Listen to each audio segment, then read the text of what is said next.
Hey, Rhinestoners, welcome back. We are so excited because this is episode 20 of Rhinestone.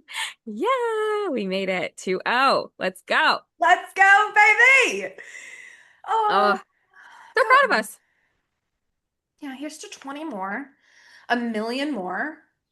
I was telling you one of the podcasts that I listened to on Spotify. It's called it's a movie podcast. Anyway, they were on the other day. It's a guy and a girl, and Yeah. they're like, number 900, baby. And I was like, oh my God. Like we got a long way to go. Like I can't even remember their name of their podcast, right? And they're at it, it's not even penetrating and they're 900 in. Grim. But yeah, so go us. No, I am very proud of us. Um, it's exciting. It's a milestone, right? So I think milestones deserve to be celebrated, I acknowledged. completely agree. Go us. Well, I am excited to get into it with you because there has been, I would say, a decent amount going on this week. We have some fun summer Ooh. house news, which we'll get into. Mm. Um, but I think Mm. I think to start, we're gonna do something that's a little bit different for us, and certainly for me, not my territory. Yes, Rhinestoners, I do like to attend sporting events. I would not say I am a sports person per No. se. I don't know. I don't know if, She's not, you guys, she's I not a don't know. sports I don't know if person. rhinestoners out there are fellow sports people. I don't know. We don't know. Um, so I I'm gonna love hand this it for over to us. you though, because there is a story that despite not being a sports person, I can't seem to escape. There's a scandal. A scandal This is is afoot. Well, what you didn't know is this is a sports podcast, and welcome to Rhinestone. We're on the sidelines of Dianna Rusi and Mike Vrabel's 6-year divorce. Maybe this will There. help us get some male listeners. We would love men to listen to Rhinestone. No, we would. Okay. Okay. Oh, Tell me about it. Well, we did touch on it before, we actually. did. But it We did. deepens. The scandal deepens. I think This has been going on forever. the first time that we touched on this was literally the last episode that we had, episode 19, part two. Part Part two, two. for anyone who listened in. So basically, what we're talking about, Dianna Russini, and if I get these names, if I don't pronounce them perfectly, I'm sorry, Rhinesterners, I but think that's how you Dianna, say it. I think that's how you say it. Dianna Russini, Mike Vrabel. Dianna Russini works as a sideline NFL journalist. I think she's also worked for ESPN. I think she actually currently maybe works for, I want to say like the New Yorker. Don't quote me on that. Whatever. It's not really important because she's lost her job. So, we talked about last week just in the sense that because of this alleged divorce, it did call into question journalistic integrity. And one of Mhm. the things before we get into like the 6-year thing, I did want to say that I've been consuming some TikToks about this, right? Because now people are really tuning into this. And I guess not to make it the man and woman of it all, but one of the things that I think you might find interesting are these people who are saying like it is so hard to be a sideline reporter as Oh, I'm sure. I'm so sure. taken seriously in these spaces, Yeah. in the locker rooms, right? In order to not become locker room fodder, Yeah. and so it does. I think the biggest disappointment might come from people like, I don't know, a bunch of sideline reporters, but I think of Aaron Andrews, right? Who it's like, okay, now you're maybe casting a light on me. So I do think that that's what pushes these decisions to fire these people, right? That Yeah. it's like, you're not only hurting your reputation, but you're hurting the reputation of every woman that's going to come before and after you. So that's one. Yeah. And Totally. then what the development was this week was, I guess someone had been holding on to photos for 6 or 7 years. It's And like Amanda and Wes. Everyone is secretly holding on to proof of everyone's affairs. to be honest with you, I kind of feel like it's her husband. Mhm. I mean, I don't know what, allegedly everything that we're saying here is just for fun and kicks, but like, I'm just thinking it would stand to reason that her husband was sent those photos, a long time ago, right? And it was like, here's what, and then they buried it the first time. And now that she's done this to him again, he's like, oh, by the way, here were the photos that PI sent to me. I don't know. I just get that feeling. You and I are such sisters because I was talking about this with my boyfriend this Oh, no. morning, and Okay. that is exactly what I said. My theory is that I think her husband has known about this. I don't think his wife knew necessarily, but I think Sure. her husband has known. I actually took it a step further in my theory. Sort of like, a la like Virgin River to a certain extent. I think it's Oh, possible, like, he's just known this whole time, like even before they got married, you yeah. know? I don't know, like it's not that far-fetched. We do see these stories sometimes on TV where it's like, you know, the man is like accepting of the fact that like this woman can't be with this other man, but he loves her enough in like spite of, you know? I'm You know, sorry. I think it could be possible. This is, Maybe it was an arrangement between the two of them. You know, maybe he benefited in some way from the marriage and he was willing to look the other way, you know? um, I don't know why, and this is such a freaking tangent. That is exactly what I think is going on with Paris Hilton's relationship. I think she married that guy and she was like, listen, you get to be part of the Hilton Empire. I'm gonna do whatever I want to do. Okay, great. Thank you. Like, I don't know. She's attracted to that guy? Yeah, okay. Okay. Oh, I completely agree with Rough. everything you just said. Like everything you just said. That's I exactly don't know. how I don't know. Sometimes I just think that like, okay, Rhinestones. This is why I'm not explaining my theory well. I think you are. The 6 years is the reason why I feel this way. Right. Because it's just, again, as we are seeing with Amanda and Wes, right? Mm, Like it is hard to mm, keep things a secret for that long, right? right. Um, without maybe people being party to the knowledge, right? I think like if this relationship has been going on, if she potentially um had his child, within her marriage to this other guy, like it's more believable to me that there was awareness of that. I I will say this. There was a tweet that came out after the birth of her child. So she had a son in 2021, which would line up with this timeline of her being with Mike Vrabel. Yeah. And she had posted something, I'm gonna get it wrong, but it was basically like, I'm sitting here looking at my son Michael, just thinking about all of the amazing NFL players and coaches named Michael. And coaches? And coaches? What? Like to me, it's like even what you're saying about someone, if you're trying to hide it, that's like really obvious to It's out in me. the open. Very blatant. You're blatant, you're literally kind of like, and I will say someone did clip together on TikTok all of these different, times that she was talking about her husband. So Dianna referencing her relationship or her husband or whatever. And none of it good, Yeah. all of it kind of okay, hold on. But I will say this, and like not to go here.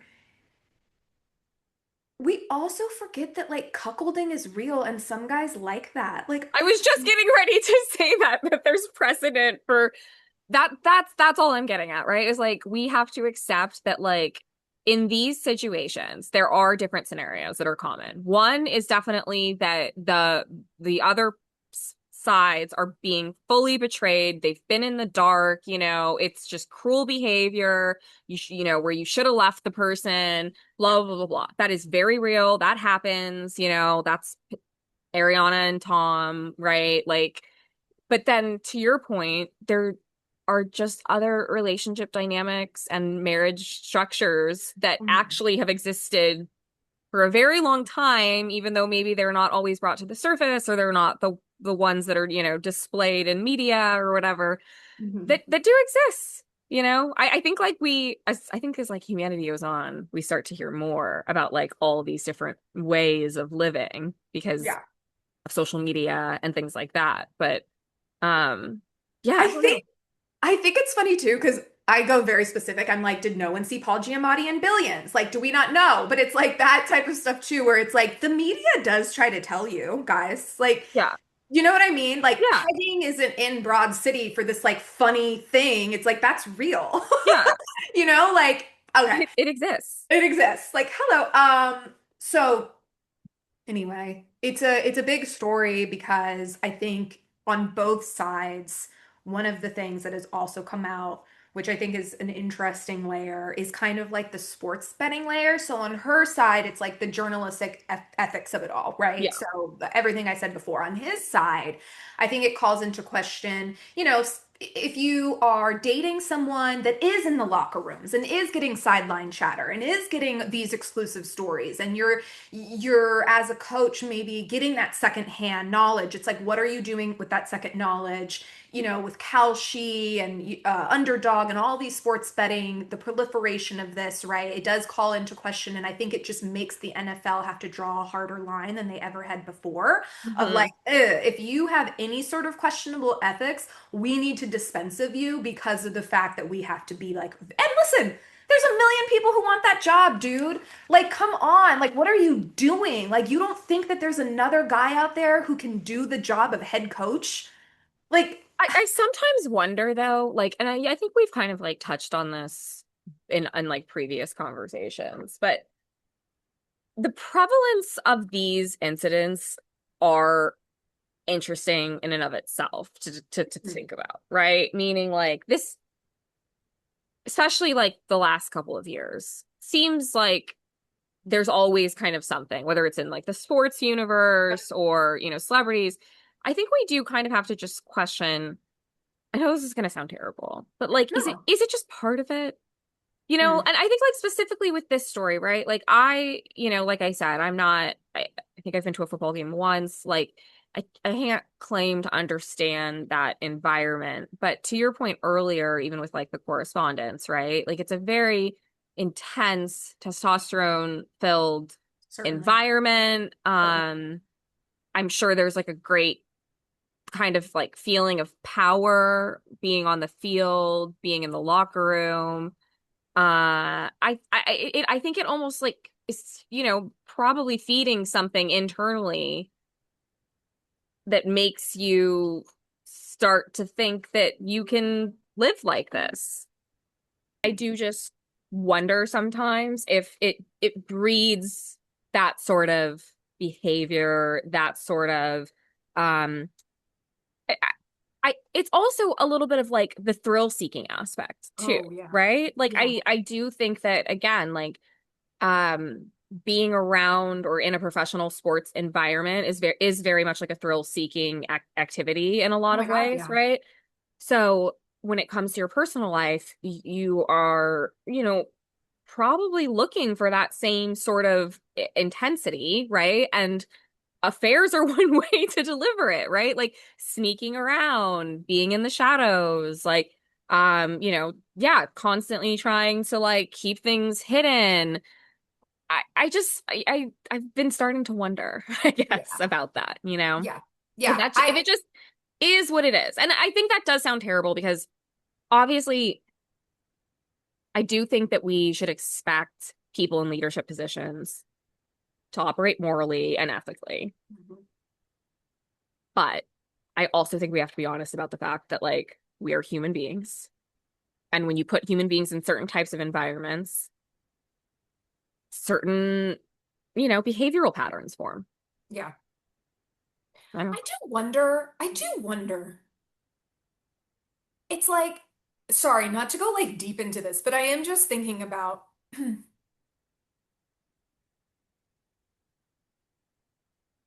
how do I want to say this? Sorry. Okay.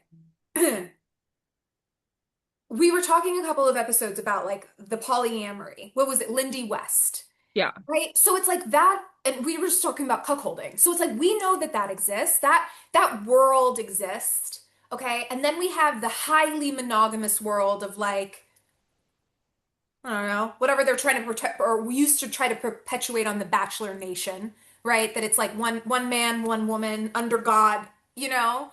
And it's like, I guess what I'm trying to say is there is something that's interesting to me, even with the West and Amanda of it all, where so much of our media cycle and news cycle is about the interpersonal relationships of people and how those two people like relate and treat each other. Totally. And we all talk about it as if we know, right? Like as if we know what is going on in the, like to your earlier point. And that is something where it's like I don't even know what I'm saying, but I guess I just think even like some girl, Brooke, she's really popular on TikTok, and she came on and she was like, "Oh, so everyone likes Hailey Bieber now, huh?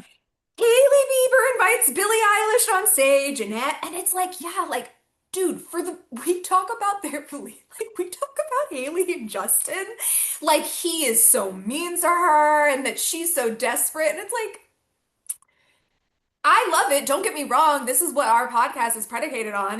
But it does still blow my mind that like knowing that monogamy is such a farce Yeah. that we all do get still so enraged by. Yeah. Do you know what I'm saying? No, totally.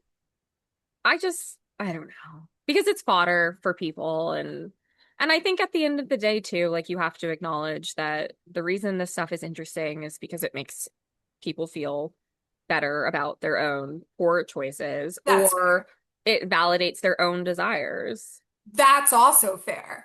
I also think too, to put a bow on it with this, it's like no one's surprised. This guy, you're in the NFL as a player, all Yeah. attention is on you. You leave the NFL, now you're a head coach, all attention is on you. I do think to your point about thrill-seeking behavior, it creates like an excitement that probably left when he left the NFL, right? You're losing that Yeah. part of your identity. So it's like, I'm still virile, I'm still the man, I can have Yeah. two women. It is all of that shit where it's just like men do not change. And listen, she is just as guilty. I'm not saying that's true, but I'm just saying like he is a husband to someone, Yeah. and it's And that's disgusting. common too. It's like again, people fathering children outside of their marriages Oh or my God, you know what's fucking crazy? Like Arnold Schwarzenegger, and his little son that he had out of wedlock or whatever, he Mhm. loves that guy. I don't know if you've seen that, but that guy, I think his name is like Joe or something, and he's a power lifter, Mhm. and he's the only kid. All of his other kids are these like scrawny, white, lanky He's the people, only right? one that like, yeah. Yes, and so they're in love with each other. It's just so funny. I don't know why that gives me so much joy, but it's just like I don't know.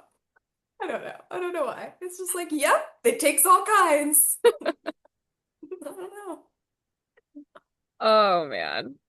know. Well, there's been another interesting story that's been, I think it's like, maybe this kind of started last week. And now, well, anyways, Lena Dunham is back in the press cycle. Ain't she though? She back. What is she doing again? I know she's promoting something. She back and she is promoting her new book. Yes, that's right. It's a book. It's her second memoir. She has more to say. I really never Called get when Famesick. people write second memoirs. I don't understand it. I just don't. She'll write a third. This is Especially when you're not like that much older. Like okay, like let's say you are someone that has a lifelong like career, I understand. as an athlete, whatever. Let's say you do it like halfway through and then you do it again. Yes. That I could maybe understand. Okay, but Lena Dunham is like what? She's not even 36. yeah.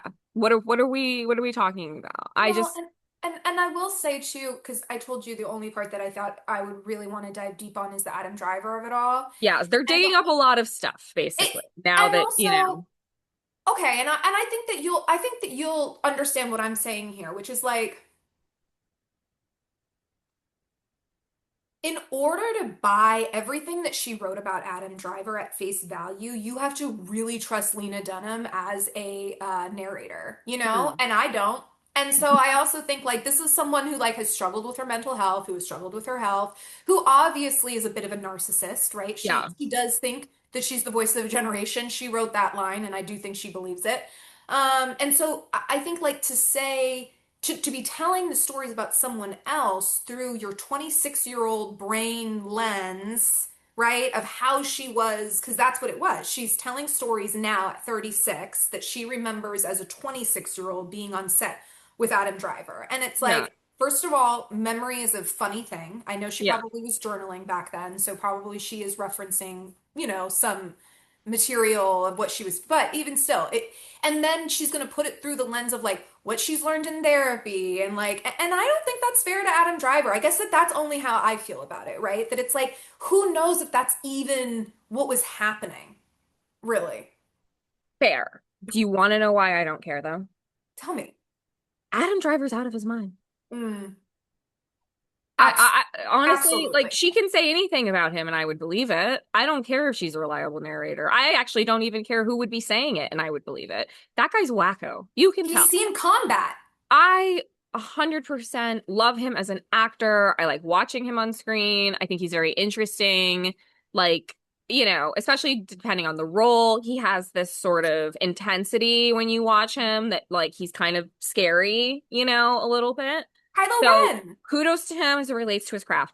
But I 100% believe that in real life, he is out of his fucking mind. I bet he's a weirdo. I bet he does weird stuff. I bet he intimidates people. I bet one of the stories she told, like, I'm trying to remember. It was like a fight they had or something like that, Are you and that curious I that here? I that I read, and I just was like, this sounds exactly like something he would do.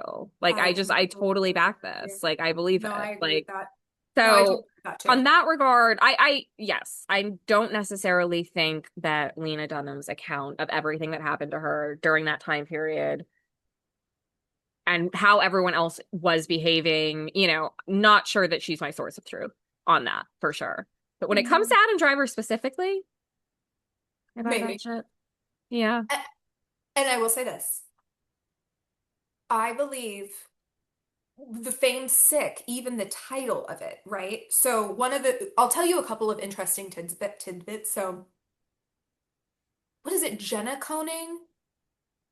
It's the woman that she worked with. Hmm. She talks a lot about her in the book. She was the showrunner with her on Girls. Oh yeah. Uh, Who did Lena? the reason Rhinestoner said I can't immediately recall that is because I refused to watch Girls when it was airing. I still have only seen like a few episodes. Which I just want to say was a very, very rebellious thing to do. It was very hard to be living in New York during those years and be someone that was not watching Girls. Every time I went out and met someone new or I was at a party or something like that, you start talking and, be like, have you seen Girls? You would really love it. I'm like, Mhm. okay. Every time that someone else told me that I would really love it and I should watch it, it made me want to watch it less and less and less. People say, looking back, they can glean a lot from it now. I disagree. I think it was a very superficial show then, and I think it continues to. I didn't, yeah. Okay. Jenny Connor. Sorry. Mm. So some tidbits, I'll make it short. Some tidbits that I found interesting that came out of the book, right? So Jenny Connor, basically when Judd Apatow picked up the screen, whatever, for Girls, right? Lena Dunham was all of 25. And Yeah. so I think what was kind of um, given to her was like, obviously, you're going to be the showrunner, but because you've never done this before, you get to find someone that you're comfortable with who can do this side by side. She basically got to pick her boss, okay? And so this woman, and I think at the time, maybe Lena Dunham was 25 and Jenny was 35. Okay, so not Yeah. like again, like the Huge. Alex Earl, right? Like it's not Yeah, this totally. It's like huge, more of like a mentor-mentee dynamic, right. maybe. Yes, because I think if she was 45, I think you could argue, Different.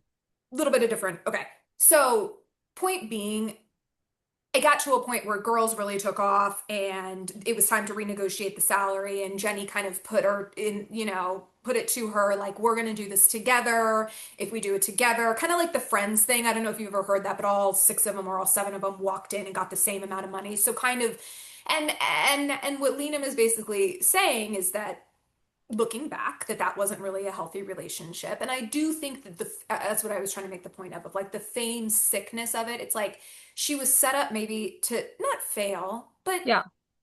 she that could have been a predatory situation. This woman was kind of hitching her wagon to Lena, Yeah. and Okay.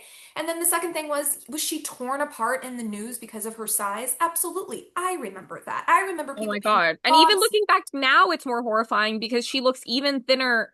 It's Oh, weird how, like, when you look back now, she looks even thinner than she did back then. And I think she's that is a direct tiny. reflection of like what we were being messaged back then. That's why she seemed so large. Because like Yes. now I look at those clips and I'm like, oh my God, like I am 30 pounds away from looking like that. I Like, do you know what I'm saying? I'm like, she said in an interview with the New York Times, like looking back, I was a slip of a girl. And it's like, that's yes. exactly right. You were. Like you were short and I mean, I wouldn't even say mid-sized, right? I would say average sized.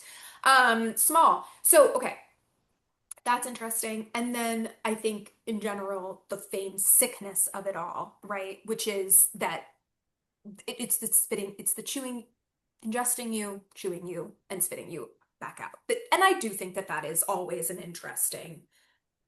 If anyone in Hollywood is ever going to name names and tell stories about how horrible Hollywood is, I'm game.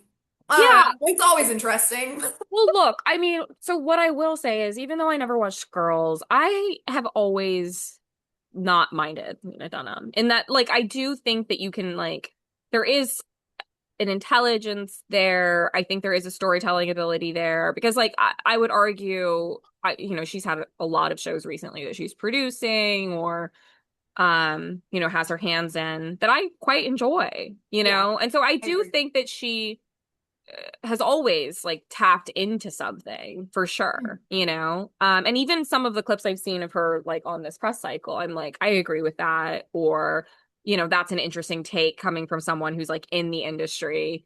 I also think it's really important to have people like her that are sticking around and still present, because I do think that you see this especially with like influencer culture, but everything is becoming like so homogenized. Everyone looks like everyone else. Oh my God, don't they? Everyone dresses like everyone else. And it's not to say like, oh, okay, like, so then that's her cross to bear. She has to play the outcast role. But it's not even outcast. It's just more like it's nice to see different types of people being represented, I guess, and also just like seeing success in Hollywood. Um, but yeah, I personally was intrigued as always by some of the Jack Antonoff stuff, Oh, that's, oh, tell me. because I just feel, so I think essentially she's like recalling different time periods, and one of them is Mhm. like when he was probably having an affair with Lord, which is just so crazy It's to a think whole nother about. thing. Yeah. But I think for you why it's interesting, I always was fascinated by their relationship and like Yeah. how long it went on for. And I think it is like it's messed up to say, but like it is fascinating by the sheer fact of like now he's married to Margaret Qualley. Like he's always been this kind of interesting figure in terms of like the spaces that he keeps like popping up in and like who he's friends with and all of that. Um there's just something about him, and I don't know what it is. It's not that I think he's going to turn out to be like a bad guy, but I feel like there's just something there that is not like ever brought to the surface about him that like just nags at me. And I You know just what I think wonder it is? like in 10, 20 years, like, what are we ever going to find out the truth about Jack Antonoff? That's what I want to know. You know what I do you know what I honestly believe? Because What? I could put all three of them in the same actually four. I'll give you four. Okay, tell me. Jack Antonoff, Yeah. Scooter Braun, Yes. Nicole Richie's husband. Joel Madden? No, Nicole, not Nicole Richie. I'm so sorry. The other Richie, the noon Richie, the popular, the beautiful one. Oh, Sophia Richie's Sophia Richie's yeah, husband. I didn't take the time to remember his name. I think he's the son of David Geffen or something. Not David Geffen, but like Yeah. the head of Sony. Yeah. Yeah, yeah, Okay. yeah. Okay. I put them all in the same category of like, oh, Benny Blanco was my fourth one. Benny Blanco, her new husband. Yeah. Hey, Selena's new husband. Oh my God, I Yeah. can't remember any names. All four of them give me that same they're all like sons of music people or nepotism in some way, right? All four of them now are very young, but the most influential producers in the game. I mean, we're talking about like every hit almost can go back to these Yeah. guys, right? Yeah. Scooter Braun with Justin Timberlake, like whatever, Justin Bieber, right? So it's just and all the hits that Jack and the Taylor Swift, Jack Antonoff, Lena Dunham of it all too is really interesting. Totally. Anyway, but my point about these four men is like I totally agree with you. It's not that I'm seeing anything sinister from them. It's not Yeah. that I've heard any stories. It's just that I know what type of power that they have. Yeah. And I have seen TikToks of people being like, there's something weird with Benny Blanco. Don't know what Yeah. it is. Oh, Can't there's put my something finger so on weird with it. Benny Blanco. Every time that a reel comes across of him, like something just like my insides start to feel all like Thank I you. don't know how to explain it. Like there is something so weird about that guy. And the Scooter Braun 100%. and Sydney Sweeney of it all too. They all take these little ingenues, Yeah. and and it's like, what's going on there? And why when like okay, not to go here, but then let's go back to what we were talking about. Sorry, but like, why is it that as soon as Benny Blanco came into Selena's life, now she's on red carpet slurring all of her words, You right? want to know why? Because this actually tracks with my previous comment when I was saying that you have to acknowledge some of these like power environments. And I think when you think about like, again, the NFL, it's very like physical, Mhm. right? Which why I think it leads to maybe like affairs, right? Because it's like physical chemistry intensity. Okay. Yes, The yes. thing that is dark about the men that you just mentioned, it's psychological power. That is sometimes so much darker. And I think that's what like, and especially because it's being then expressed through an art form, which is Yes, music. yes. This is the It's Idol, that what show makes with the psychological weekend. power so dangerous because they're already in environments where like it's like, Lord, right? You're like pour your heart Tear your out. heart open. What are you feeling right now in this Oh, moment? Nicole, Like we're that's a gonna read. turn it into art, you know? So that is why I think like again, I feel it Mm. with Jack and it is. It's just like it might not be that they were some like sexual predator down the line or something like that. It's more of like they're like thought predators. Oh my God, wait, hold on. Wait, wait, wait. I think we're seeing this in real time with Hillary Duff. I Oh, think this man, I think Matthew Coma, or whatever his name is, has literally whittled away Hillary Duff's mind to the point that, like, this album that she wrote is all about her thinking that he's going to cheat on her at any moment. She's oh out here yeah, saying that. that's That's true. exactly, she literally said, I'm always afraid that he's going to run away with some indie artist that he writes music with. It's like, to your point, she's 5 years ahead of Margaret Qualley. She's Yeah, at the deterioration. He has mind fucked her so much, made her. I'm totally. sure they've written albums together on the living room floor, Think about the fact that there's probably more of those songs that got cut from the album Oh my God. with He a goes, similar that's too much. storyline, probably similar, you know. Oh my God. Oh, I That's a wonder, good do we read. think thought predator is a thing already? If not, we should coin that. A thought predator is a great way to say it because also what you could argue in all of these situations is like, okay, could a man off the street do that to you or me? I guess, maybe. However, what they wouldn't have is the benefit of prior history and knowledge. If I'm Benny Blanco, I'm sitting down, I'm watching tape. I'm Yeah. going over the documentary. I know what her psychological issues are. I know everything about this woman already. And so by the time that I come to her to manipulate her, I'm already fully aware of like, she was on Barney. Yeah. I was literally watching Barney All the with my tools are, daughter, and I see Selena Gomez trotting out at like 5 years old. I'm like, oh my God, this woman, she's been this poor he's really girl. been through it. Oh, yeah. I I don't know. I don't it's know. hard. That's where like, you know, because well, we'll even get to this like the reunion and stuff later. That's why like obviously all kinds of abuse, physical abuse, like terrible, but like emotional abuse is just so hard for that reason, I think. Hmm. Like to my point about thought predators. Like it Hmm. is. It's just like it is a different thing. It breaks you down in a different way, I think. Yes. Yes. Oh God. Yes. Well, anyways, I think, Well, God I don't know, bless. like I don't know if she has any TV shows coming out. I didn't pay attention to that part I this thought she week. had some sort of movie coming out because I saw behind the scenes of her shooting something in New York in like Central Park. So I do think Okay. she's maybe cooking which is why we haven't seen a Yeah. series from her because I think she's working on something more long-tailed. So I mean, I'll be sat for that. Yeah. No, I mean, look, again, I think that I have no interest in going back and watching Girls, but I I like Lena Dunham. I think she You has an respect Lena interesting Dunham. POV. I respect her, You and I'm respect the happy work. I'm happy to continue consuming her art for now. Yeah, Yeah, I agree. we'll see. I agree.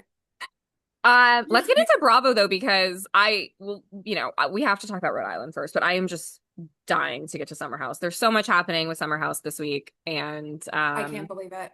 You guys, it really is just shocking. But okay, before we get into that, Rhode Island is still really, I'm liking it. I know we talked about this last time. It's just still really it's enjoyable. It is very much feeling like we've been almost like, it's not just because of like the nature of them. Something about Rhode Island itself also makes it feel like we have been transported back to the beginning of the Housewives franchise, if that makes agreed. sense.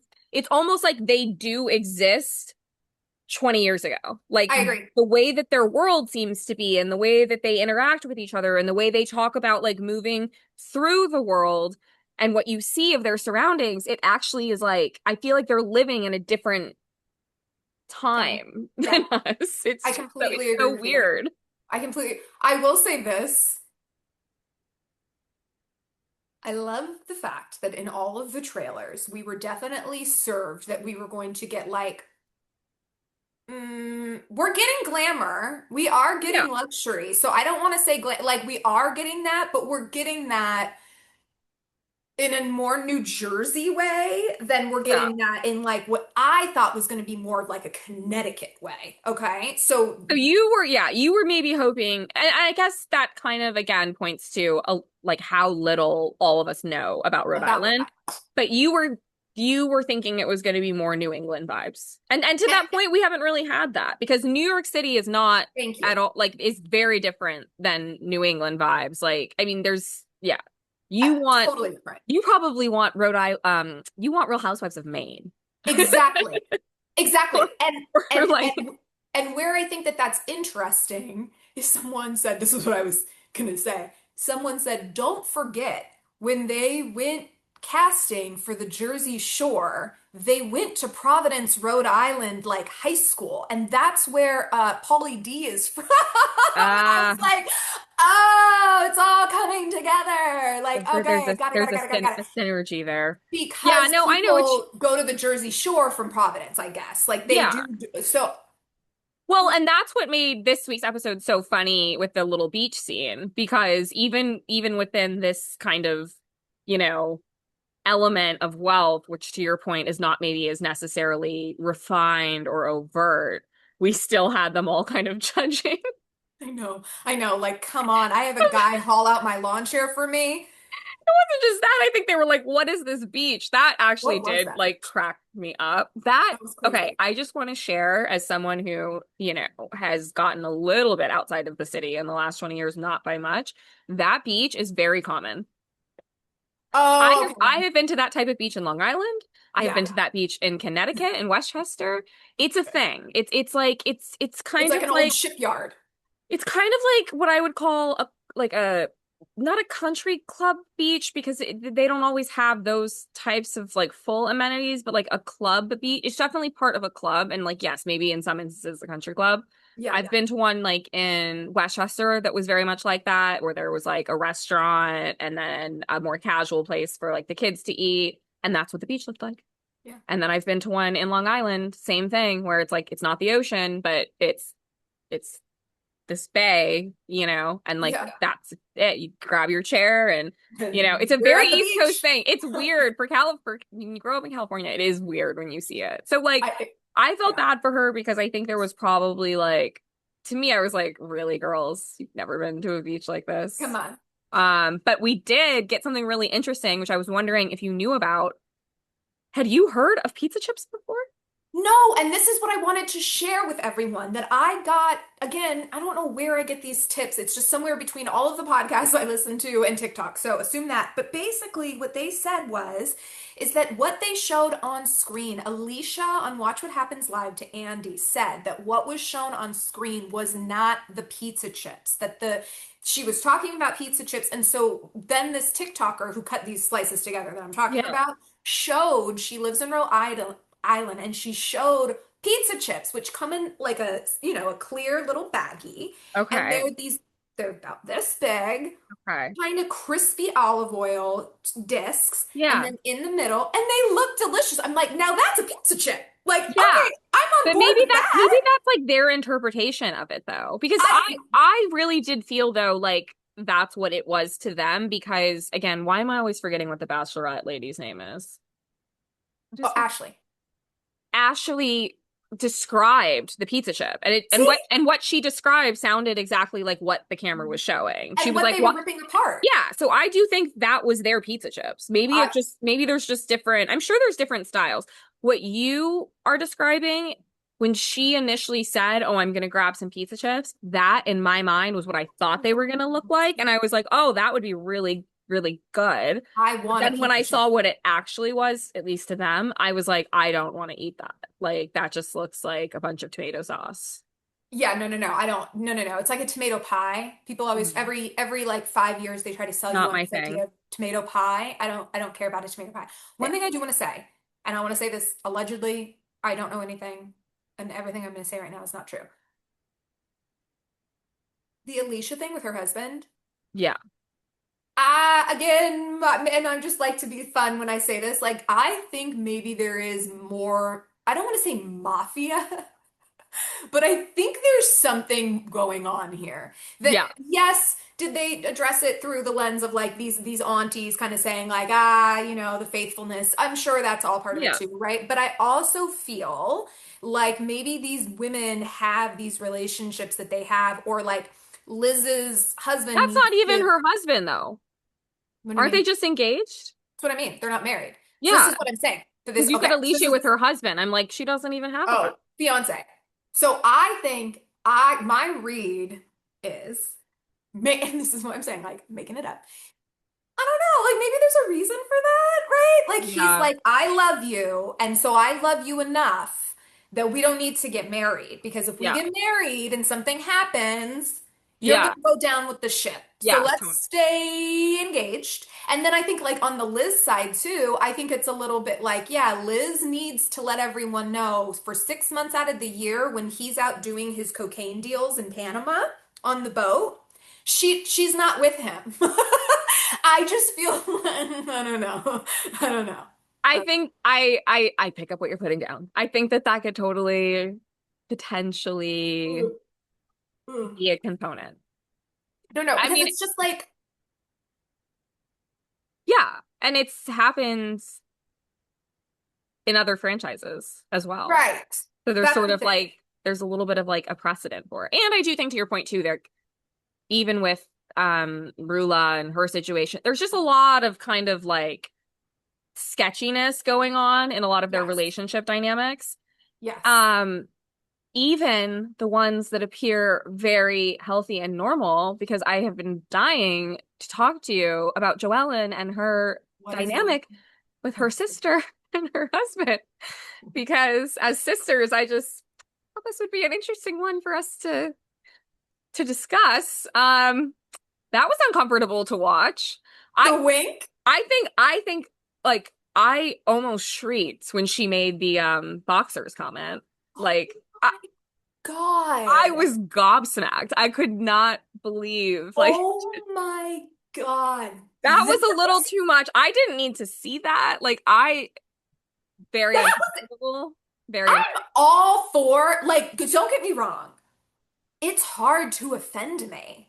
I feel like I'm a hard person to offend when it comes to jokes. Let me be yeah, clear. You yeah. can offend me if you call me like an idiot. But I'm saying like Oh my God. I was like, that's raunchy. Like that's raunch to be saying to your brother, I ate your undies.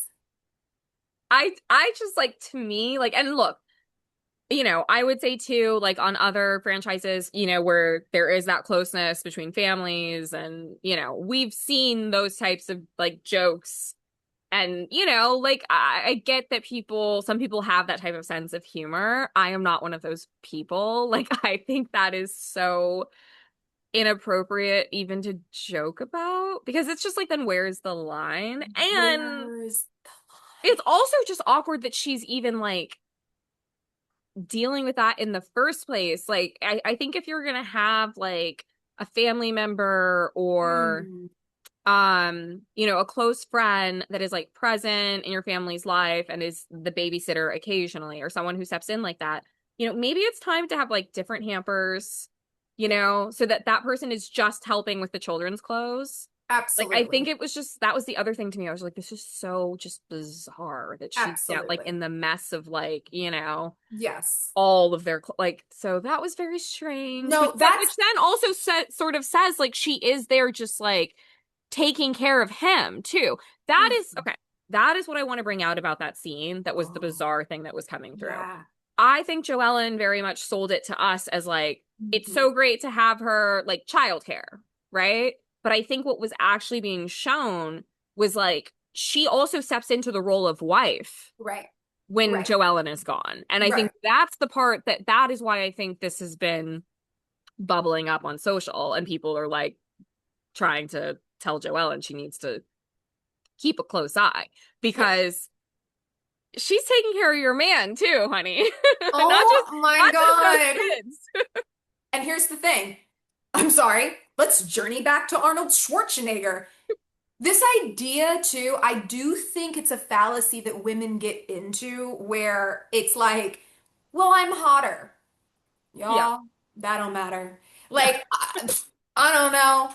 Men are so it's like stroking the ego sometimes is way more important than stroking the other thing. Do you know what I Yeah. mean? And like that woman obviously treats him like a king. Yeah. And that to me, it's like, and listen, there's always this feeling of like he would never, we would never. But and while I do think that that is true, that there are couples out there where it's like there is so much trust that it's like he would never. I don't want to believe that that's not true because then it's like, well, then what are we doing? Okay.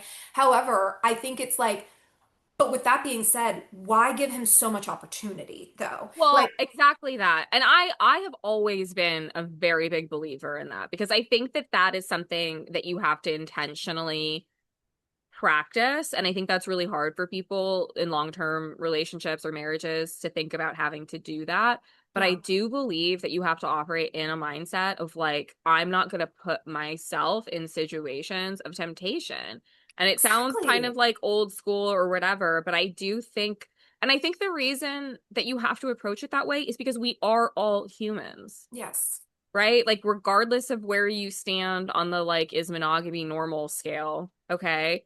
If you are choosing monogamy, it does not turn you off as a person because then otherwise you wouldn't be interested in your partner either, And I right? don't Like, want to, I don't all of want to, that desire and fire is still there. The point is that you have to thank you. choose intentionally to channel all of that towards your partner. And when you put yourself in situations where there could be a temptation or an interest to channel it to someone else. What you're saying, I think it beautifully actually dovetails into Summer House because we got some leaked audio from the reunion. We did.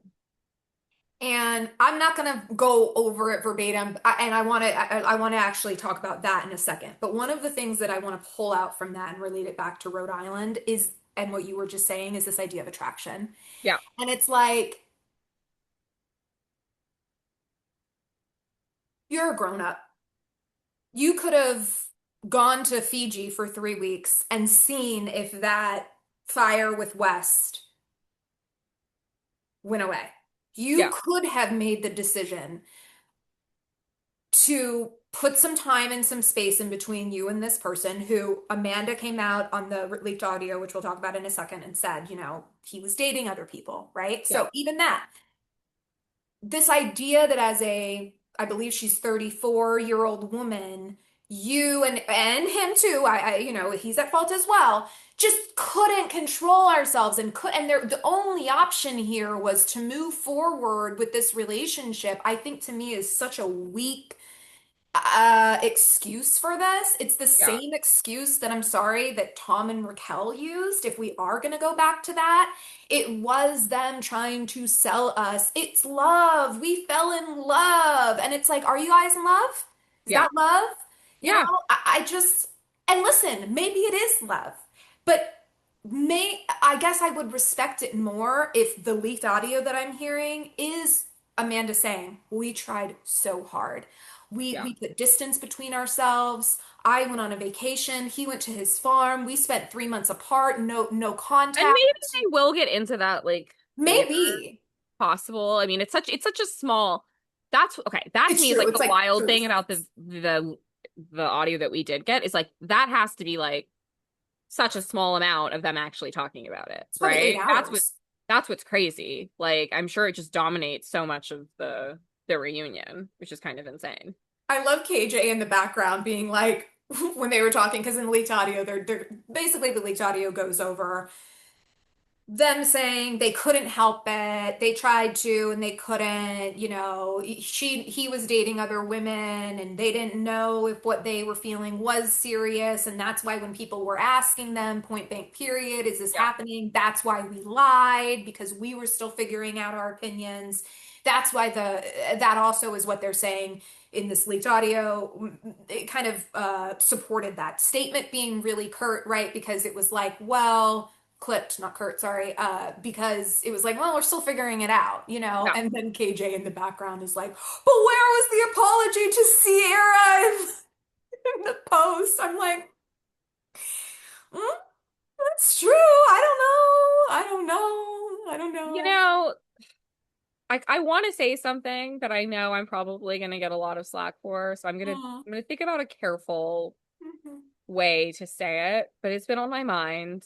I wonder And if I it's think what I'm thinking. and I think with the leaked audio, I'm thinking it a little bit more. Uh-huh. And it's wrapped up in a couple of things. Let me just so I can explain myself let me share where this thinking started to spring from, okay? Obviously, Sierra and Ariana did the Sonic ad this week. They look great, both of them. Wow, It's they look cute, amazing. whatever, right? So But I cute. saw someone comment and said that it is a little interesting, uh, the continued comparison, right? And the treating as if this is like a very similar thing, when in reality, Ariana was living with Tom Sandoval. Buy a house together. They bought a house together. What Raquel did was actual home wrecking, Mm, right? correct. Like the Definition definition of. of wrecking a home, Uh-huh. okay? And I do feel like we are starting to lose sight just a little bit in some of the comments and the narrative. At the end of the day, Amanda 100% made a poor choice and she broke girl code and she's gonna have to, deal with the consequences of those actions for a long time. But she did not wreck a home. Mm-mm. And I do think it will probably come out that Sierra and Wes were maybe kicking things up again or flirty again or all of that. But this also did not happen right after Sierra and Wes relationship that they Yeah. had, the brief Yeah. relationship. Okay. And so it's not to say that I'm like not on Sierra's side. I am. But I also do feel like it has always been strange to me that Sierra has continued to talk about Wes for as long as she has, given the nature of their relationship. Meaning, I just don't feel like they were together long enough for it to have merited how much it has carried through the last two seasons, right? Like, it has been a constant thing, And I'm not trying to discount her feelings. and how it affected her. I think of course we've seen that. It's real. We've seen how it's broken her up.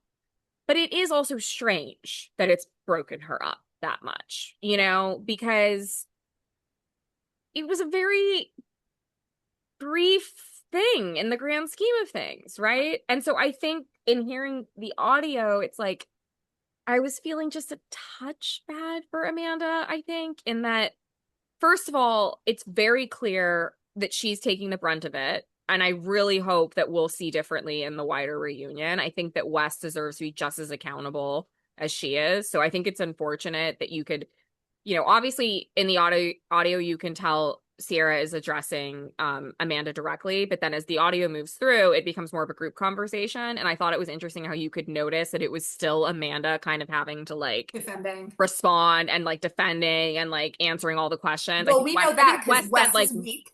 yeah, I think he said like one thing, right? And so I think just in listening to that, it's like, I'm not saying it's like something Sierra's doing intentionally, but it's just, she is a large part of the reason why this has continued to be a Right. narrative in the first place, Right. right? Right. And that is why this is even a moment. Yes. I think in the real world, if your friend had had this sort of like relationship with someone that lasted as long as it did, and then 2 years go by, right? Like normally your friend is probably not talking about that person I anymore. agree. I agree. That would be the normal thing. They're not, Yeah. it's not even like on their lips, Yeah. Yeah. in the past. I get that they're on a TV show together, and I get that that is why it has made it something that but it's just an element of it that does make it strange. And I don't know. I think like I did feel a little bit bad. Well, here's the thing that Little, okay. I agree with what you're saying. And in all of this, this is how I feel. And I felt this way back when, but maybe I just didn't articulate it. When this story broke, the way I felt about it then is the way I feel now, which is the person that is going to get hurt in this the most is Amanda. yeah, Amanda has hurt her own self. yeah. And that's really, I think, gets to the core of what you're saying, right? Was it not nice to do to Sierra? Absolutely. Was it not kind to do to your husband that you were separating from and attempting to do that amicably? Absolutely. You're all on this. You owe things to what you're saying. You owe things each other. You owe trust because what you've said as a cast is that you're supposed to trust each other and tell each other. They've done that. They have gone hands in on that. So she broke Yeah, that trust. So totally. it's like that, all she has done is shown her own ass. And that's, I think, really the unfortunate thing is that, yeah, and that's, I think, a little bit how I felt as well, hearing that leaked audio is like, this is a woman who has said she deals with image issues, she deals with mental health issues, right? I don't know if I think Kyle, when he was on the street getting interviewed, I think a little bit what he was trying to get to is I know this woman intimately, and I know that like she's not operating at 100%, Yeah. right? Like I'm not saying that she's in a manic episode either, but like her marriage just crumbled. Like we could just be seeing the general fallout that happens to every woman the 1 or 2 years after you're out of this long-term relationship, right? We're Like, watching it with like Dorit, right? Like it's like there's thank just, you. it's There's this ugly fallout that's going to happen that manifests itself in different ways. And I think in Dorit's, it's manifesting in one particular way for Dorit. And in Amanda, it's obviously manifesting as she feels as though this man like stole her youth. This is what I think. Kyle stole her youth. yeah. So she's going to go reclaim it in the streets of New York.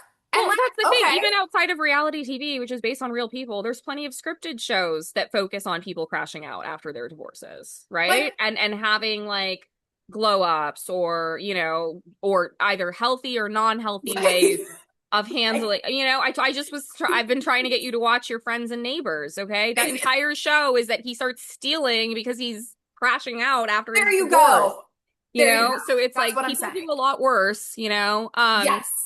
and it's like, I think the other thing too is like, it's the reason that I think that this one is so interesting for people is because of some of what I'm saying, where like you kind of can see both sides to a certain extent.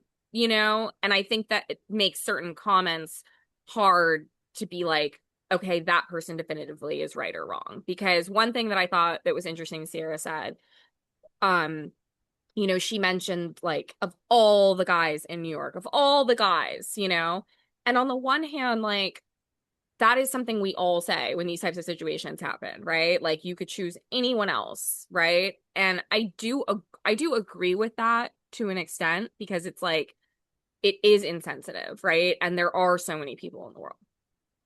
But then I think again the flip of that is like we also have to be realistic about what these people's lives have become, right?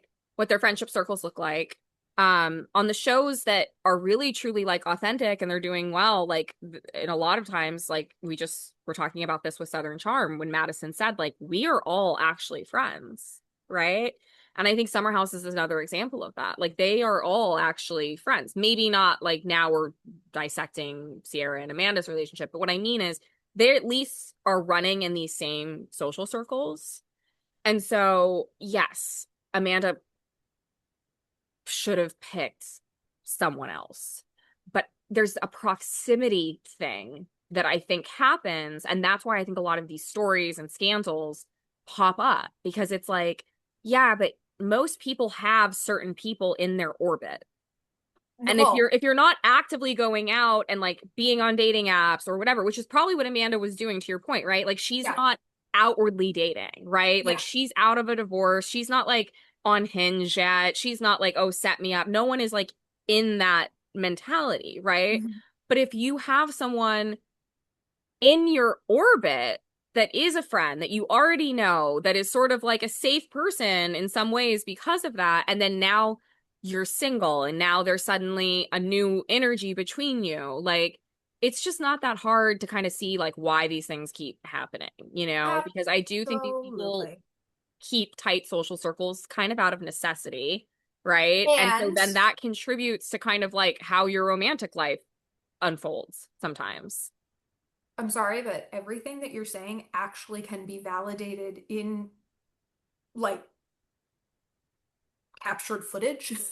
Because if Yeah. we go back 5 episodes, when they're at that swingers mixer and Bailey's sitting on the couch and she's like, yeah, I've seen all these people. And it's Yeah. like, that's not our world. We wouldn't have seen all those people. But to your point, it's like now Bailey is a part of this Bravo influencer. I think that's more what she's talking about is like Yeah. influencer world, where yes, it's like because now you're at this C- level of fame, you kind of almost might feel like, well, that's the type of people that I have to date. So now when you're going in, she's like, well, I've seen everyone. It's like, well, also, Bailey, because you're relegating yourself to now this level of people. Like, you can always just go back down and date an average Joe, Yeah. but also we know that you can't because Yeah. then we know that, like, that also doesn't work.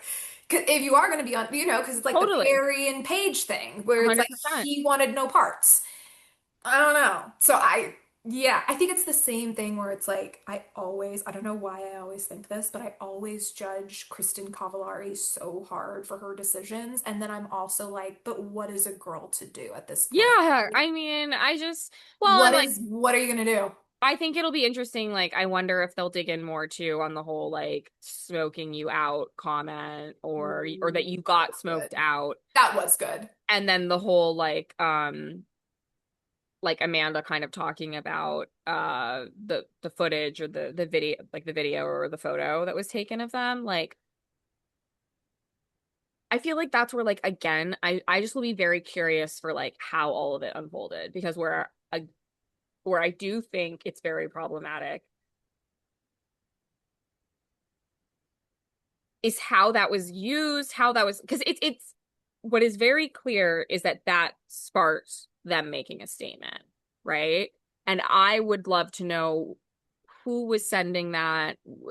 Amanda was sort of alluding to some pressure they were feeling from where? Like I think from Amanda. from everyone. No, I'm saying Amanda was alluding to that. So I'm saying was it coming from Sierra? I was talking about Amanda. So you just said it was coming from Sierra, but I was saying like Amanda alluded to feeling pressure. So where was that coming from? And I think it could was it Hmm.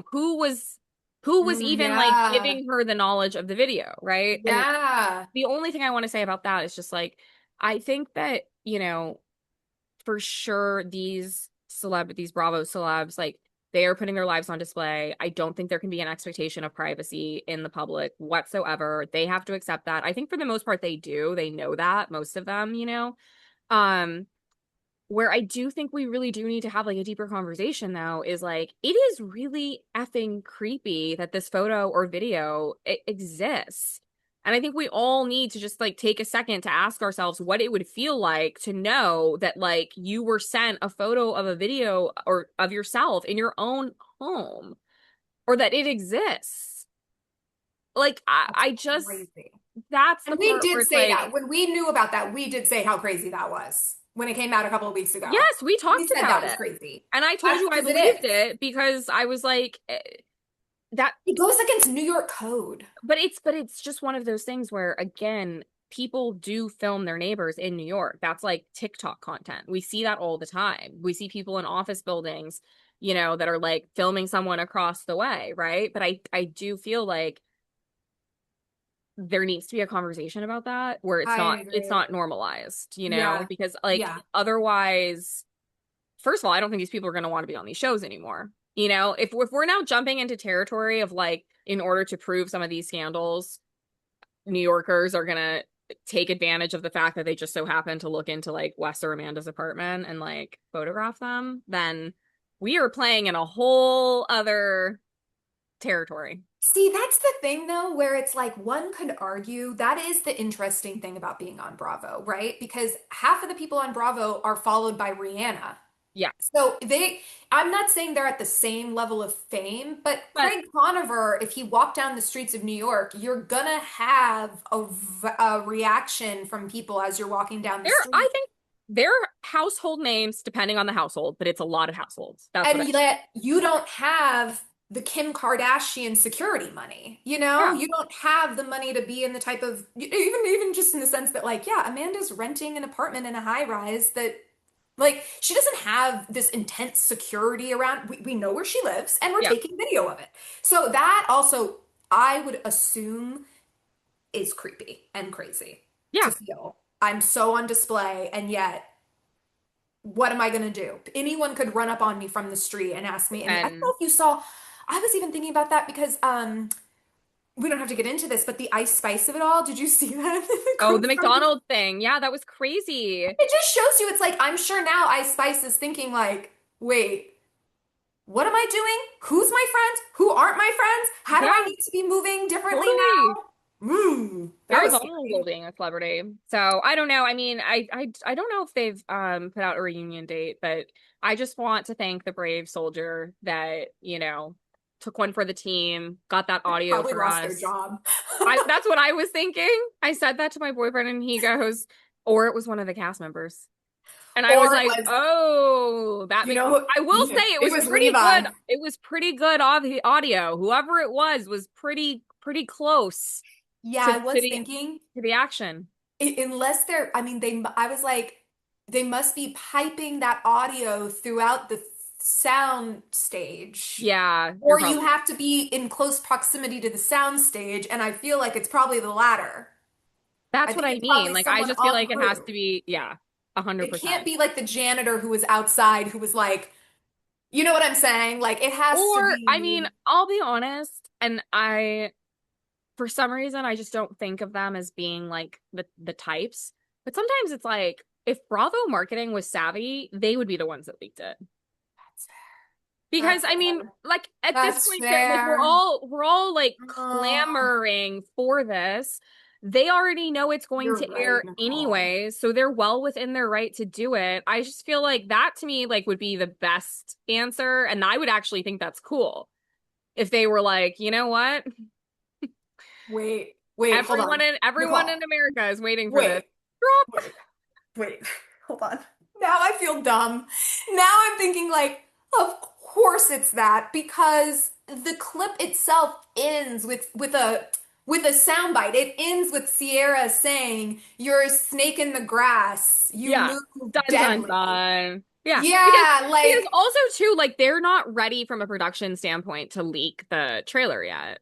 right? Like No. there's a timeline to these things, right? So like Yeah. they're not going to be at a point where they've like mixed the reunion. And that leak gave you everything. It gave Yeah. you a little Amanda, it gave you a little Wes, it gave you KJ, it Gave gave you you enough to watch. It gave you, I mean, to want to watch if you don't you're right. already. It gave you enough to send around to people that you don't You're think right. might watch and say, hey, you have to watch this. This is going to be insane. So Oh, Bravo does it again. it's crazy. Andy, you did it again.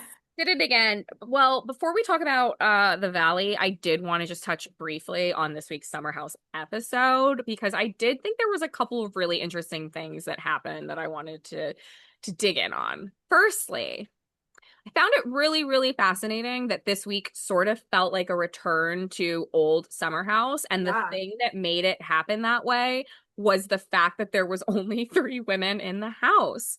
This was such an interesting episode because it was just Mhm. Sierra, Mia, and Dara in the house for most of the episode. Yeah. And the dynamic was obviously much more testosterone filled, much more like male driven, which I think, Yeah. they acknowledged a couple of times. But as the day went on, it just felt like they were all actually having fun. Absolutely. And it was Absolutely. just kind of And interesting to isn't that reflect nice? on. Like, is it simply just Amanda not being there and that's was enough? Because also, like, Bailey wasn't there, So I don't know. That was just like one thing I thought was super interesting at the start. Um, Also, I never want to see Mia's boyfriend on television ever again. He is so weird looking, and not only that, weird in general. I hope she's dumped him by now. Do we think she I has? thought She you're done. deserves like 1,000 times better than that man. Like a Thought you're done. thousand. I think Mia's going to be a big Bravo star. Mia, And also, I'm so sorry not to. she needs to upgrade on the guy that leaves her before boat day. Who leaves before boat day? My heart was breaking for her. That And is I like never. I don't want so to be. I don't want to be the. I don't want to be the one that's like, okay, and let's just drill them down to their looks. Mia, Andy made that comment about Sierra being the most beautiful. I think Mia's got her face card beat. Going back to Rula, I also think that this is like we need to understand the limitations of your partner, And if your partner is the type of person where like, oh, they're really quiet, that's not going to come off better on screen. Like, I do think you said it last week about obligatory. It's like, okay, Scott, you said you would come on one episode this season and you yeah. haven't done any and it's getting to the end now and like you need to come on and here comes Scott, trudging in with his no personality. And it's like what that actually, like, sorry not to go deep on this, but what that actually is going to do is just open Scott up for a bunch of online Twitter banter that Yeah, like you it was don't already need. happening. And You don't need I mean, I will say it seemed like he had fun. He did say that, like, oh, these guys are like a trip or it. something like that. So I think he had a good time. But Yeah, I just felt they really bad cracked for him. her because I know what it's like to be in that type of situation where it's like, okay, I'll come for this one thing, but I'm not really participating in the whole thing. And that, like, in some ways, that can leave you feeling even more alone than if the person just didn't come at all. Oh my God. So that was why I felt for Mia because it's just like, oh, things are Or starting to get fun, and now we're gonna carry this over into like boat day, and it's like, no, sorry, I gotta go. Like I only yeah, can come for the night. yeah. Which the other reason I'm sorry that that's a piece of shit thing to do is because it is not easy or convenient for him to stay for only one night. No, it's such a It's a drive. trek out there. It's a trek back. So it just shows how much he doesn't want to be there, and that's what I don't like about it. I completely. Um, Outside of that though, I mean, it was just kind of fun, like I said, to watch them like party. I thought obviously Amanda's lack of appearance, I think fans are speculating, rightfully so, that like it has something to do with Wes. And it does feel that way. I think like there's a clip going for next week where I think like Wes mentions to Kyle, oh, like that was the best night ever. And Amanda goes, damn, Wes had the best night ever without me. Wes had his best night ever without me. He's so Like you obvious. can't even believe that she's saying these things It's now. So just so I definitely obvious. feel like something happened or something reached kind of like, a peak, and then she was like, okay, I can't show up and be in the house. So I do think it has to do with West. Um but yeah, I'm not missing her. But also, Like like, okay, I'm sorry. The more that you're saying this too, I'm just like thinking about the fact that like Amanda is still so young and she's basically been with Kyle for like 10 years, which means they got together when she was like what, 24, 25 or something like that. And like, yeah, like also, like, I guess I'm just thinking like I do see where as a woman, maybe in high school she had a boyfriend who was really nice to her, but I'm saying as a woman, you have never experienced a man really taking up for you, and then you have this like ex-football player, so he's imposing, he's large, he's fighting your husband, not physically, but he's fighting your husband for you, he's taking up for you. I Yeah. do see a world where, yeah, Amanda maybe fell in love with West, Yeah. and maybe even on this episode, we're seeing like, I cannot I wear my heart and my emotions so much on my sleeve, which she does, Yeah. that I cannot go to this house and like watch him make out with another girl. Like maybe that really affected her, you I know? just, it's just, it's, ugh, this is honestly There's so like, many layers. I just, this is what I'll say to close us out of Summer House. The thing I have to like just laugh about is how many weeks you and I spent talking about how horrible this season was and how like there was no chance that it was gonna like recover, or that it was gonna pick up because of the dynamics and the 10 years and all of that. And boy, were we wrong. I mean, it's insane that something happening in real life has helped make this season more interesting, because I think that is what is so crazy even about these episodes now. Without this scandal, these episodes would still be boring. Yeah, We wouldn't be absolutely. paying attention No. to any like, you know, one more thing actually. Producers, they are really doing her dirty now, right? Oh God. So Okay. the focus, the focus on the hug. Sure, we all saw that, okay? To my point though, that's the type of thing where if you remove this Poor scandal, Mandy. none of us would have thought anything about that moment or anything about No. them showing up or anything about any of that. And so No. that is the only thing that I just want to kind of I like agree. keep in mind, is that like this season is still very boring. It's I just agree. it's just that now these moments are being recontextualized in a more interesting way than what we would have been thinking before. And Well, that's what's so wild. Like, aside from the watch my ass as I walk away, which you could say the girl was probably like high on ketamine and three lover boys deep, I like don't think that we would have noticed it. I no, honestly, that's what I'm saying. I no, think we we would have just been would like, have look been at like, Amanda making that situation awkward on behalf of Sierra and shutting it down and making that that would have girl been it. feel weird. We would not have thought that it was anything to do with anything between the two of them. We would have been like, oh, she's just trying to make West feel awkward with this woman, blah, blah, blah. We would not. And so I think that to me is And just, West is always handsy, as we said earlier. As we said, I think that was 2 episodes when we were talking about that episode where he was playing with her hair was the same episode that he was coming up behind a Bailey and pulling, holding Bailey's hands behind her back. He was, I think, to be honest with you, I think they all took Molly that day. I'm yeah, serious. I yeah. think they all did the same drug. Yeah, I mean, totally. I And wouldn't, so they were all just a little bit extra. That's why even what's her face? What was it? Ben's new girlfriend. She was like, "I'll go do it too." I think they were all just a little like well, have you seen this freewheeling. theory about showering? But that a About, have, hundred percent is true. She's out after they go shower. In that episode, if you actually yeah, do this, go back, okay? yeah, They say they're gonna go shower. They go yeah. upstairs. They shower. They come back down outside. This is And when they're Kyle all, really no, and I think you're right. she's literally like this. She's sitting outside going like, Kyle, I don't know why you're I mean, I'm not saying that's always a telltale, but But, constantly playing with your nose and right. like I don't know. I think they probably what happens. And this is like, why wouldn't this be happening, you guys? Because I'm sorry, but like this happens in like not my life now, but like this happened in my life. So like why wouldn't this happen with like privilege and money? Where it's probably like, what do we want to do this weekend? Do we want to do coke? Are we feeling ketamine? Are we feeling a Molly weekend? Yeah, Are and we then gonna they go all like slow go in on that. dogs?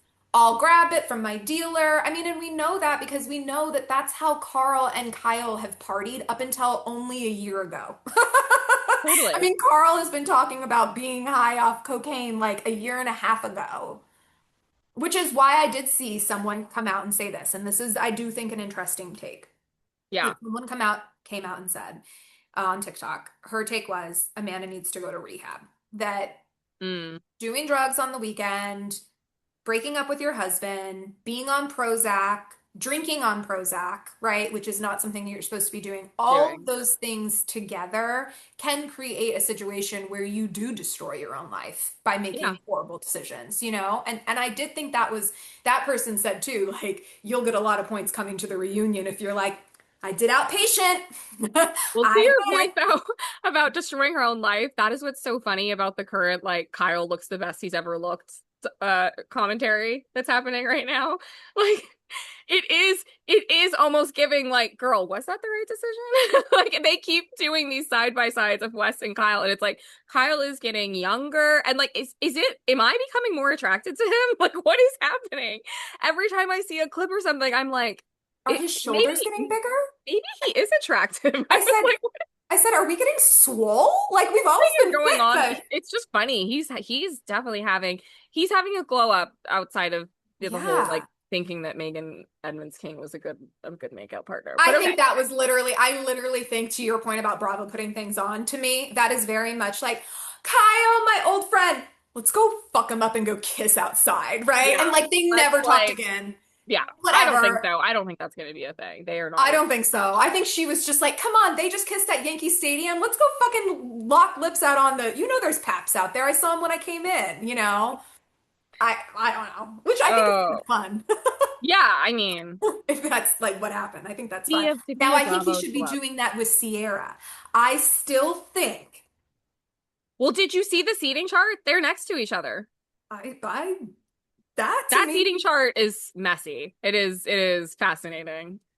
I don't think that Kyle, the only reason why I do ship that is that I think I don't know if I think Kyle respects Sierra so much that I think he would find it hard to like disrespect her and make her cry. Like, I don't know if Kyle could do that, which is why Yeah, it makes me feel like it could be a good relationship. Because I think totally. like it starts with really liking someone. And Yeah. I also think, sorry, and this will be the last thing.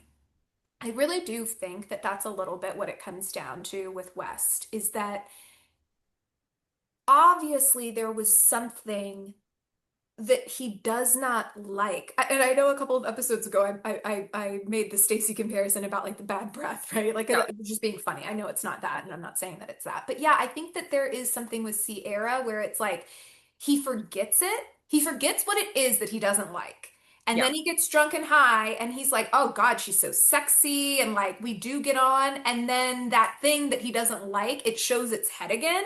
And he's like, "Oh, I don't like you." And that's where I think Sierra is a little bit at fault because it's like, girl, stand up. He so obviously is wishy-washy on you. Like, in what world would you ever want this to be your guy if he can't even, ugh, you know what I'm saying? Well, okay. I know I said I was going to move on, I but know since it's you hard brought that to. up, we should just touch briefly on that, in that you were so right. And that is basically that conversation that they had at the end. That was so painful for me to watch because it basically amounted to Wes saying, like, yeah, I've resented you because people have hated me for what I did to you. Like that was the summary of that There you conversation. go. And she sat there and just accepted that and kind of ate it up and then hugged him at And the end of cried. it. And like that's the only thing that I think I was trying to say earlier about with Sierra sometimes where I struggle is like I want to get on board with her about all the things she's feeling and how Wes has treated her and all of that. But even in a conversation like that, if you've been so like holding your own and holding the line with him, how are you not hearing that in this conversation he's once again blaming you? You know, like it wasn't an apology. Like, and I think I was just it just was bizarre to me. I really thought she was going to take it a different way, and she was so accepting of it, almost as if like he was giving her sweet nothings, or and I'm just like, no, like what he's saying is actually like pretty messed up. He's saying he's kind of hated you for like all, and it's like, It's the same. how is that It's your fault? Like it's it's the same not. thing that he said, listen, you just I got to the honest core of it. Because that's what he also said when they had the Hooked on Phonics conversation about race at the dinner table a couple totally. episodes back. His big thing at the end, after hearing everything, the tears, whatever, his big thing was, well, my family got death threats. Yeah, He doesn't care. All no, he cares about is, that's cute, but you need to know that what you did to me affected my totally. dad and my mom. Yeah, That's all he he doesn't cares care. about. He feels like like when it's closed doors with him and Amanda, if you don't think that this man is saying, she's crazy. We dated for 3 months and Yeah, she has made this whole thing crazy. That's what he's saying to people. That totally. is what he says to people about 100%. Sierra. I agree. I don't think he's out there being like he No. He is a piece of work. We could go on and on. He is just, yeah. All right. I know we're running low on time. Let's still just quickly, there's a couple of things I want to say because we still haven't talked about the Valley and Bev Hills. So to go quickly, Woof. I think you're going to agree with me, and I think this sort of summarizes the whole thing, and then we can maybe dig in a little bit on the Kristen and Luke thing. But in the beginning, There was that. watching people that we know and that we've grown up with on Vanderpump transition into this stage of their life, partners, marriage, children, and have it just go so horribly, in a lot of ways. I think the first couple of seasons made for extraordinary television, right? But I think we have hit a point in which it's getting a little too real. It's too real. Mm. I don't It's know. I grim. mean, I don't think we know the demo data of Rhinestoners. We don't have enough of you. Sorry to analyze your ages. And hopefully someday, But we love you. let's manifest on the 20th episode. Someday, Rhinestoners, we hope there's enough of you that we can start, looking into demo data and understanding our audience and all of that. But I'm just gonna guess that you are in the similar, let's say, 35 to 45 age range like us. And seeing life reflected back in what is, I would say, a lot of people say, the hardest time of your life, right? It's well documented. This is a hard, hard period. You're building your wealth, you're building your family, your It's getting future. a little like, I don't know if I want to watch it. It's just so sad. Everything is so sad. It's all so sad. Even the things that are supposed to be happy are feeling really sad. And I watched this week's episode and Oh. it's like, you and I could sit here and have a very thoughtful conversation about like Luke and Kristen and who's right and who's wrong and and the reality of like that being a very common experience for people after having a baby and all of that, right? And we could talk about that to death. But it's just more hitting for me like I don't know if I can keep watching this because it's just making me like think about lots of things that I don't want to be thinking about. It's I know. Bravo. I don't want like suburban hell I reflected know. back to me as entertainment because it's just no longer entertaining. So I'm struggling for like who is the show for right now? Well, okay. Because for those of us in those life situations, like I would imagine you kind of just want to escape that, not necessarily like have it reinforced by watching others that are going through the same thing. Like it's dark. And also, I do think this is the one thing that I will say about the Valley is that because I'm sure it was really hard to cast this show, they have casted the people in this group, right? That your point, Vanderpump dropouts. We've been seeing okay, so it's all of these people that have been circulating each other and circulating each other down in the freaking drain.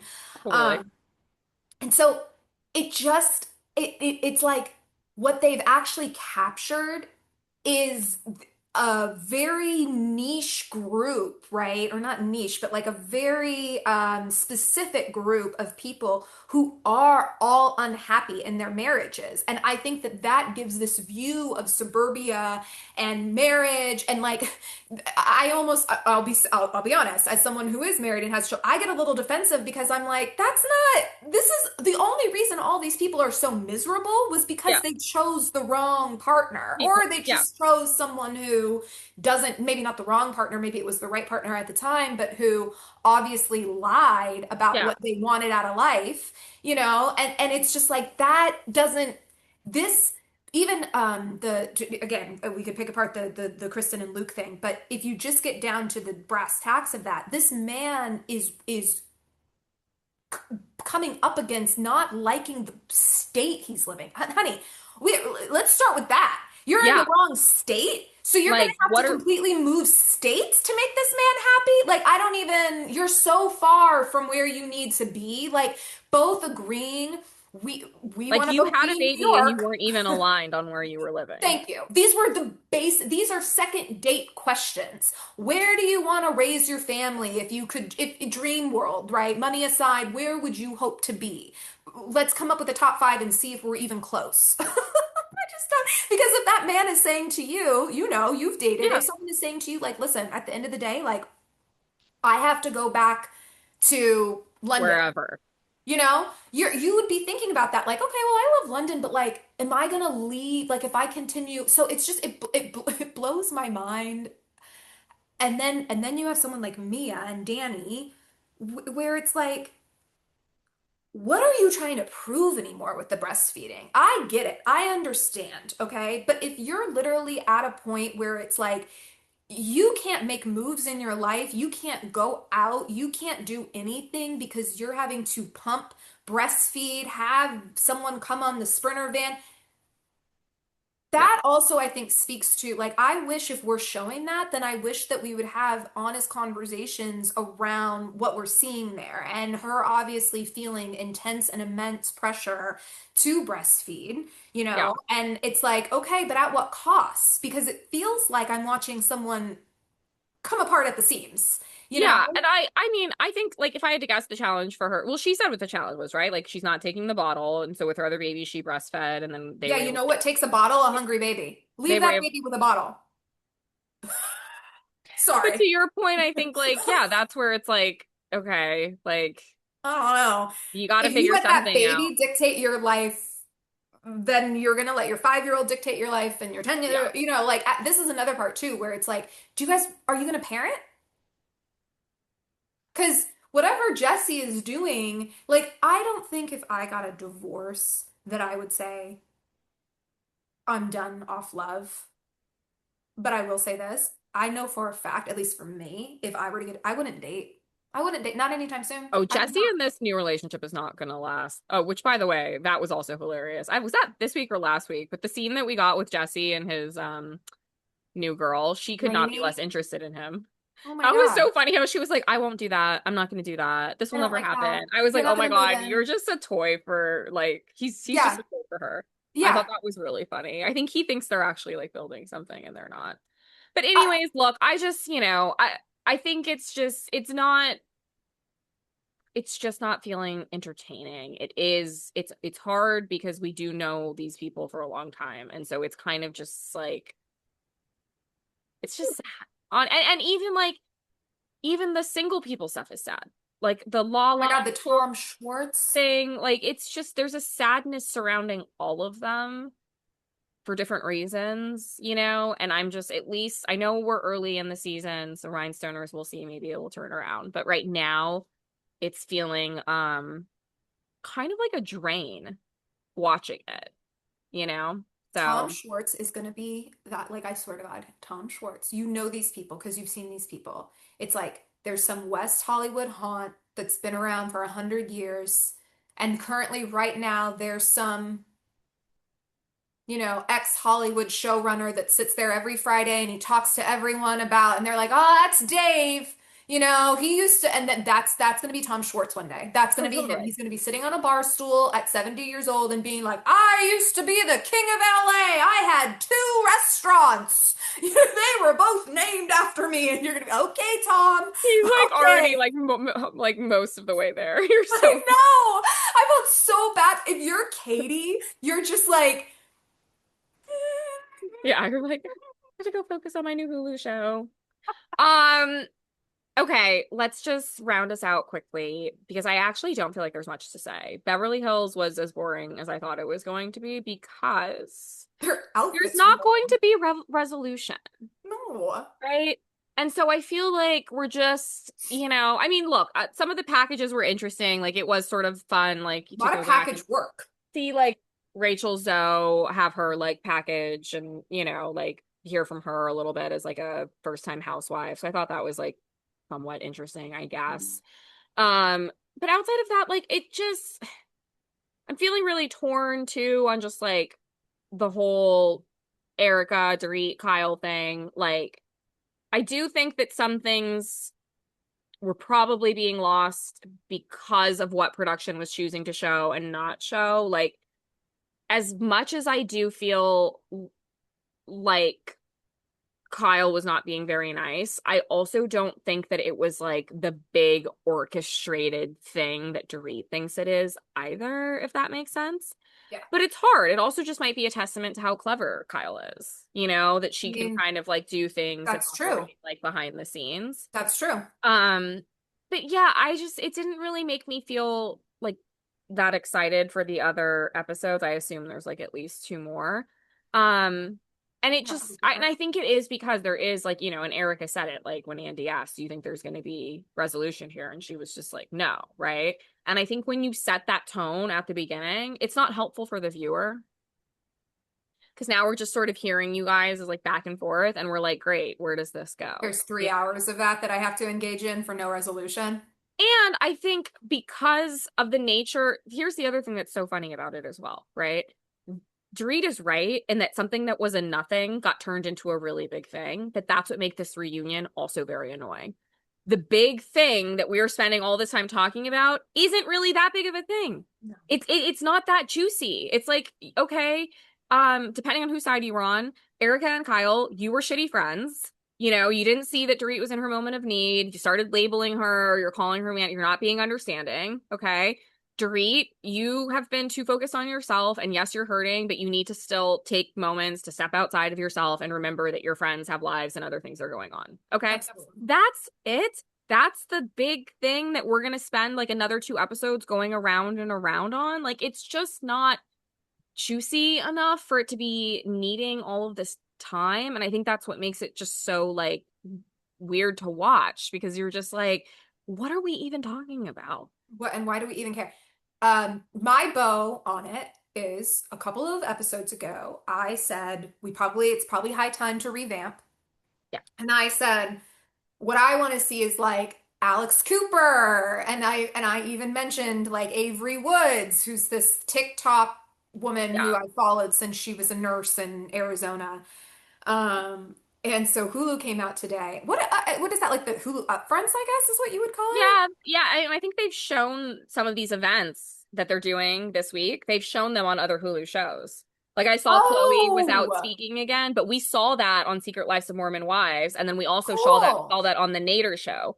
Oh, What's okay, happening cool. this week, like they've shown like They're them going to using these that as events. content that's Or actually yes. incredibly smart. I'm Well, sorry. the Nader was amazing because they were new to this world, so they show up and they're just freaking out because they see Khloe Kardashian and Scott Disick sitting right there, and they're realizing we are now a part of this world. Same thing with Secret Lives of Mormon. So, like, yeah, it is kind of it's smart.